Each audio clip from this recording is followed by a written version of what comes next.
अस्सलाम वालेकुम वरहमतुल्लाहि वबरकातुहू। ऑथेंटिकेशन ऑफ इस्लाम में खुशामदीद। कैसे हैं आप सब? उम्मीद करती हूँ खैरियत से होंगे। अल्हम्दुलिल्लाह मैंने अपने चैनल पर हज और उम्रे के हवाले से बहुत सारी वीडियोस अपलोड की हैं जो मेरे सुनने वालों को बहुत पसंद आ रही हैं और आप सबके हज और उम्रे के सफर में बहुत मुआविन और मददगार साबित हो रही हैं। तो मेरा वीडियो बनाने का मकसद यही है कि आपके साथ ऑथेंटिक इन्फॉर्मेशन शेयर करूँ, चाहे वो हज और उम्रे के हवाले से हो या फिर कुरान की ऑथेंटिक तफसीर। कुरान की तफसीर जो कि दो मशहूर किताबों अनवारुल बयान और तफसीर उस्मानी में से ऑथेंटिक तफसीर आपके साथ शेयर कर रही हूँ। तफसीर के अल्हम्दुलिल्लाह 25 असबाक की वीडियोस अपलोड कर चुकी हूँ। अगर मेरी वो वीडियोस अभी तक वॉच नहीं की हैं तो कुरान की तफसीर के इस सिलसिले के साथ जुड़ जाइए ताकि कुरान को सीख के समझ कर पढ़ने वाले बन जाएं। तो आज की वीडियो जो है वो मेरी उम्रे के मसाइल के हवाले से है, यानी कि कुछ लोगों के सवालात आ रहे थे उम्रे के एहराम के हवाले से। तो ये 3 सवालात ऐसे हैं कि जो मुझसे बहुत सारे मेरे सुनने वालों ने इनके जवाब पूछे हैं, तो मैंने सोचा कि एहराम के इन मसाइल को लेकर, क्योंकि ये ऐसे मोटे-मोटे मसाइल हैं कि हर शख्स के ज़हन में इस तरह के सवालात आते हैं जब हम उम्रा करने के लिए जाते हैं। तो आज की वीडियो इसी हवाले से है। तो इन सवालात के जवाबात मैं इंशाअल्लाह आपके साथ दारुल इफ्ता जामियतुल इस्लामिया बनौरी टाउन कराची के मुफ्तियान इकराम के सवालात के जवाबात के सेक्शन से इनके जवाब शेयर कर रही हूँ, ताकि आप लोगों को ये यकीन हो जाए कि फतावा की रोशनी में मुफ्तियान इकराम इन सवालात के जवाबात क्या देते हैं। तो चलिए अपनी वीडियो स्टार्ट करते हैं, लेकिन उससे पहले अगर आप मेरे चैनल पर न्यू हैं तो मेरे चैनल को सब्सक्राइब कर दीजिए और मेरी वीडियोस को लाइक एंड शेयर कर दीजिए और बेल आइकन को प्रेस करना मत भूलिएगा ताकि मेरी हर आने वाली न्यू वीडियो आपको मिल सके।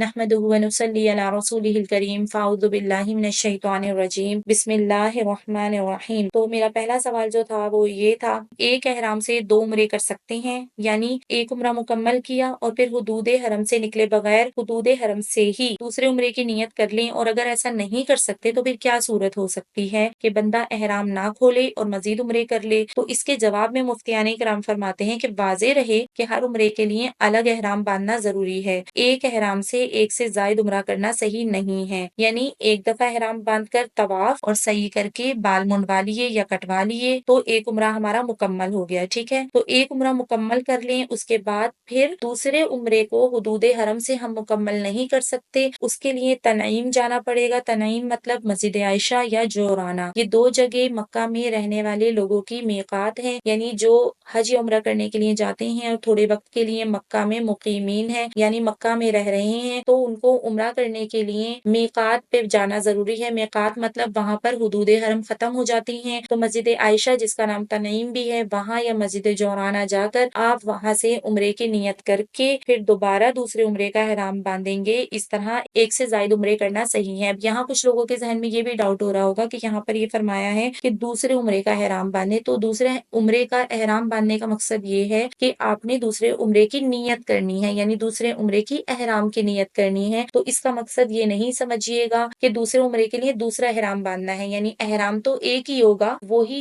एहराम जो आपने पहले उम्रे के लिए बांधा था अब आपको उसी वक्त दूसरा उम्रा करना है एक उम्रा मुकम्मल करने के बाद। तो आप क्या करेंगे, मस्जिद आयशा या तनीम जाएंगे या जोराना जाएंगे और वहां से आप उम्रे का एहराम बांधेंगे, यानी कि उम्रे के एहराम की नियत करेंगे। एहराम वही आपका बंधा हुआ है, ठीक है, जिसमें आपने अभी पहला उम्रा अदा किया है। वहां जाके आप एहराम की नियत करेंगे उम्रे के एहराम की, और नियत करने के बाद वापस आप हरम में आएंगे और हरम में आकर अपना दूसरा उम्रा अदा करेंगे। ठीक है, उन्होंने आगे फरमाया है कि लिहाजा सूरत मसूला में एक एहराम से एक ही उम्रा अदा हो सकता है, यानी हुदूद हरम से निकले बगैर। एक से जायद उम्रा एक ही एहराम से करना जायज नहीं, यानी एक ही एहराम की नियत से करना जायज नहीं। नीज अगर किसी ने एक ही एहराम से एक से जायद उम्रे किए तो उस पर दम लाजिम होगा, यानी कि हुदूद हरम में रहते हुए बाल मुंडवाए कटवाए और फिर वापस उम्रे की नियत करके चले गए वहीं से, यानी हरम में रहते हुए दूसरा उम्रा अगर करने चले गए दम लाजिम होगा। आपको क्या करना है, एक उम्रा कंप्लीट करना है, मस्जिद आयशा जोराना जाके दूसरे उम्रे का एहराम बांधना है और फिर वहां से वापस आकर अपना दूसरा उम्रा कंप्लीट करना है। दूसरा सवाल ये है कि एक उम्रा अदा किया एहराम में, ठीक है, तो दूसरे उम्रे के लिए एहराम का धोना लाजमी है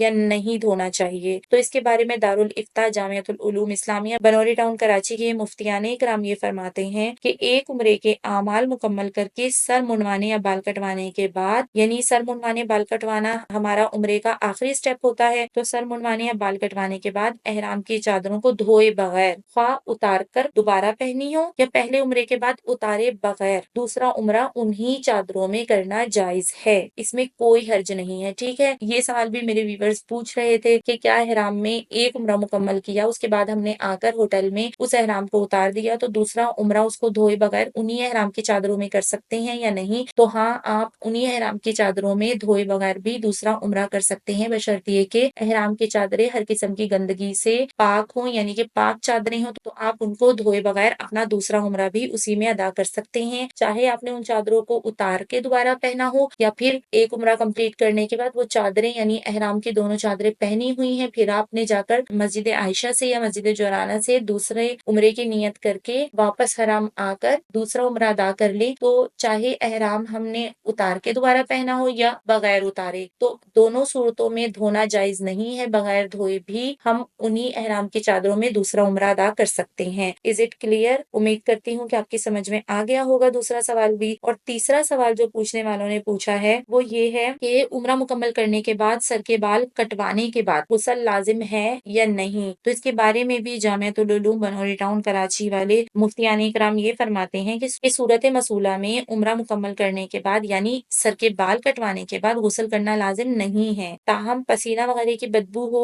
और जिस्म पर लगे हुए बालों को हटाने के लिए गुस्ल करना हो तो बेहतर है। गुस्ल करना लाजिम नहीं है। बाज़ लोगों की तबीयत का मसला होता है, वहां जाके हर वक्त एसी में रह के गला खराब हो गया, तबीयत खराब हो गई, अब उम्रा तो वो कर रहे हैं लेकिन गुस्ल करना थोड़ा मुश्किल लग रहा होता है। वो सोचते हैं कि भाई उम्रा करने के बाद गुस्ल कैसे करें। तो आई होप कि आपको अपने सवाल का जवाब मिल गया होगा कि गुस्ल करना जरूरी नहीं है। आपने अपना उम्रा मुकम्मल किया, एहराम की चादरें उतार दीजिए। औरतें हैं तो वो भी कसर करवाने के बाद यानी बाल कटवाने के बाद उम्रे के एहराम से बाहर आ जाती हैं, तो वो बगैर गुस्ल किए भी रह सकती हैं। और फिर जब आपका दिल चाहे एक दिन बाद, 2 दिन बाद या उसी दिन भी आपने दूसरा उम्रा करना है, आप दूसरा उम्रा कर सकते हैं। ठीक है, तो ये उम्रे के एहराम के हवाले से 3 सवालात के जवाबात मैंने आपको दिए। तो पूछने वालों ने इन तीनों सवालात के जवाबात पूछे थे, तो इसलिए कंप्लीट वीडियो बना दी। उम्मीद करती हूँ कि ये वीडियो आपके सफर में बहुत मुआविन साबित होगी। उम्मीद करती हूँ कि आपका हज और उम्रे का सफर बहुत अच्छे से गुजरे और आपका उम्रा या हज अल्लाह ताला को राजी करने का सबब बन जाए। आमीन सुम आमीन। तो अपनी दुआ में मुझे भी याद रखिएगा। इसी तरह की और ऑथेंटिक वीडियोस बनाती रहूंगी, तो मेरे चैनल को सब्सक्राइब कर दीजिए और मेरी वीडियोस को लाइक एंड शेयर करना मत भूलिए। इसी तरह की और बहुत सारी ऑथेंटिक वीडियोस के लिए देखते रहिए ऑथेंटिकेशन ऑफ इस्लाम। अस्सलामु अलैकुम व रहमतुल्लाहि व बरकातुहू।